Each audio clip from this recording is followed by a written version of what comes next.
Assalamualaikum dan salam sejahtera. Kami daripada Kumpulan 5 akan membentangkan tentang hubungan teknologi dan manusia.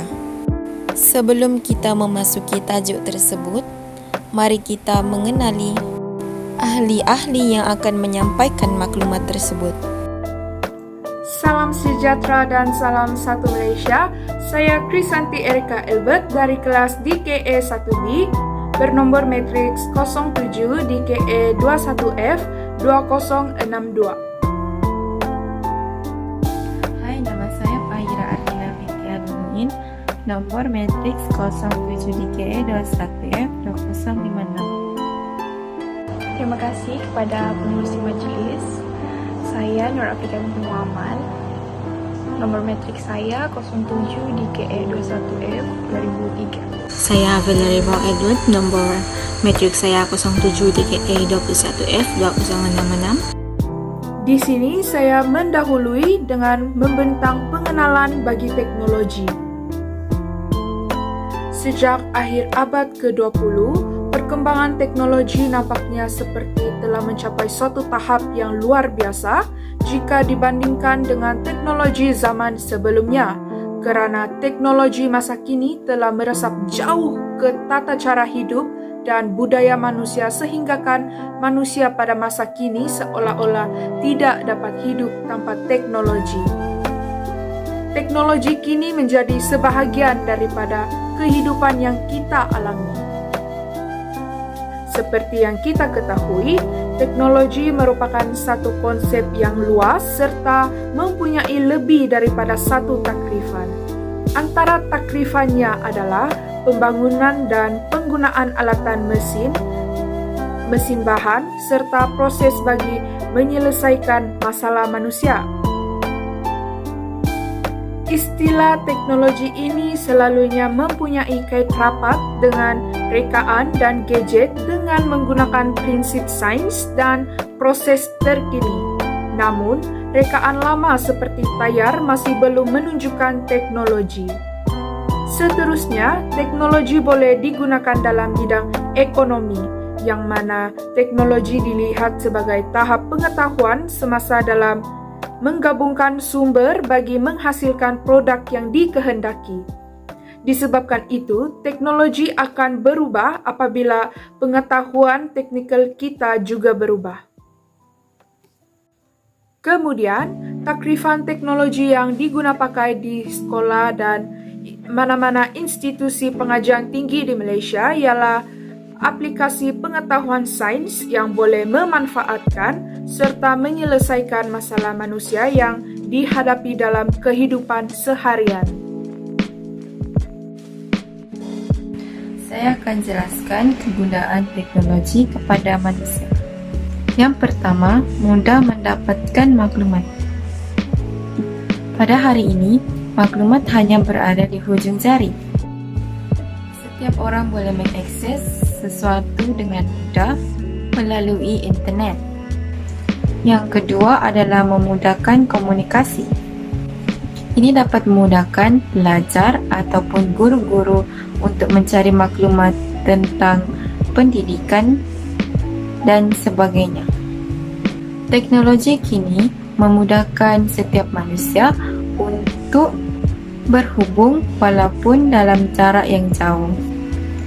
Sebagai contoh, ibu bapa boleh menghubungi anak-anak mereka yang belajar di luar negara.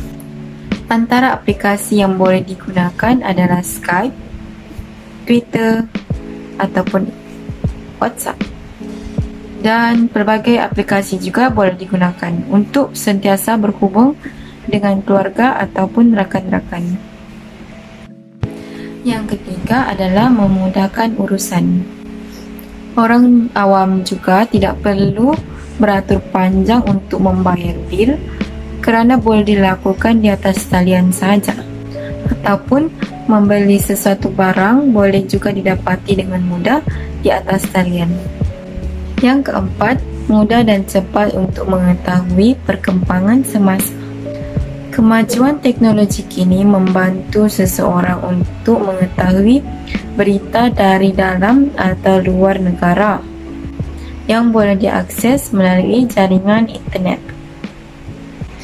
Yang kelima, peniaga dapat meluaskan pasaran perniagaan. Perdagangan atas talian kini semakin popular dalam kalangan masyarakat. Pembeli juga dapat menjimatkan masa tanpa perlu beratur panjang ataupun perlu keluar daripada rumah. Terima kasih saudari Faira atas pembincangan tersebut. Saya Venerable Edward, nombor metrik saya 07 DKA 21F 2066 akan membentangkan tentang kesan positif dan kesan negatif teknologi terhadap manusia. Kesan positif teknologi terhadap manusia ialah dapat memudahkan manusia untuk mendapatkan maklumat.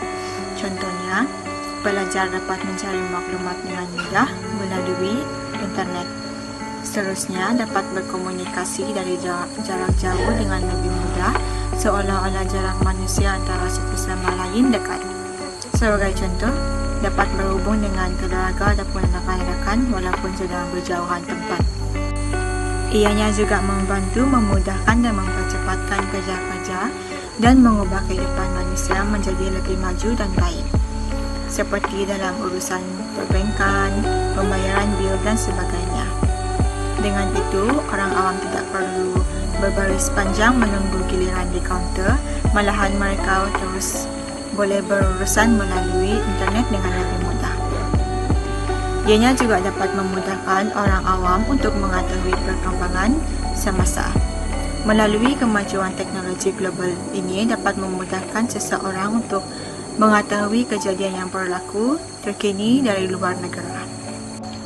Selain daripada kesan positif, ianya juga mempunyai kesan negatif terhadap manusia. Antaranya adalah berlakunya jenayah cyber seperti penipuan atas talian, transaksi palsu, buli cyber dan lain-lain. Semakin meningkat teknologi, semakin meningkat jenayah cyber yang terjadi. Kritikan teknologi, serangan virus komputer melalui internet yang dapat menghapuskan maklumat-maklumat dan mengakibatkan kerosakan komputer. Situasi ini dapat mengakibatkan operasi syarikat dan kerja orang lain terganggu kerana komputer tidak berfungsi dan data-data tidak dapat diakses. Oke, jadi hari ini saya akan membahas berkenaan langkah mengatasi kesan negatif teknologi maklumat. Dalam langkah ini, terdapat beberapa pihak yang mengambil peranan penting bagi mencegah daripada berlakunya kesan negatif yang tidak diingini, yaitu pihak yang pertama ialah kerajaan, yang kedua ibu bapa, dan yang ketiga individu itu sendiri. Oke, untuk kerajaan, langkah yang pertama iaitu kerajaan sewajarnya mengadakan kempen penggunaan teknologi maklumat secara bijak. Okey, melalui kempen ini, remaja diberi pengetahuan tentang pelbagai faedah yang boleh mereka miliki melalui komputer. Contohnya, mencari informasi tambahan untuk kerja kursus dan lain-lain. Yang kedua, kerajaan memberi pendedahan tentang hukuman untuk penyalahgunaan teknologi seperti Akta Jenayah Komputer 1997 dan Akta Multimedia 1998. Dengan ini, remaja dapat menghindarkan diri mereka daripada terlibat dalam jenayah cyber.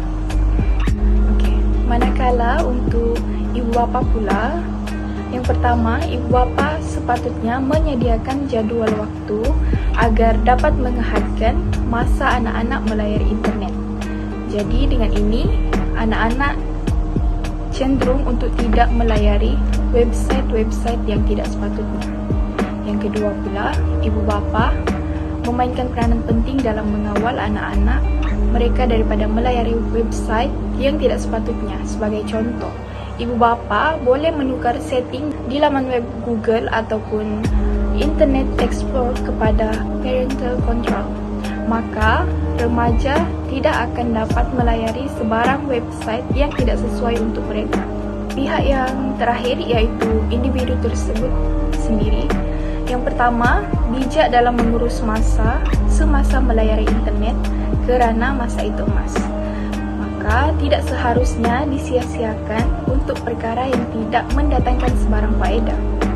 Yang kedua, menggunakan internet dengan bijak. Sebagai contoh, internet digunakan untuk mencari maklumat mengenai topik yang kurang difahami semasa kelas berlangsung, sekaligus menghindarkan diri daripada melayari website yang tidak sepatutnya. Okey, itu sahaja daripada saya. Sekian dan terima kasih. Itu sahaja penyampaian daripada kumpulan 5. Sekian, terima kasih.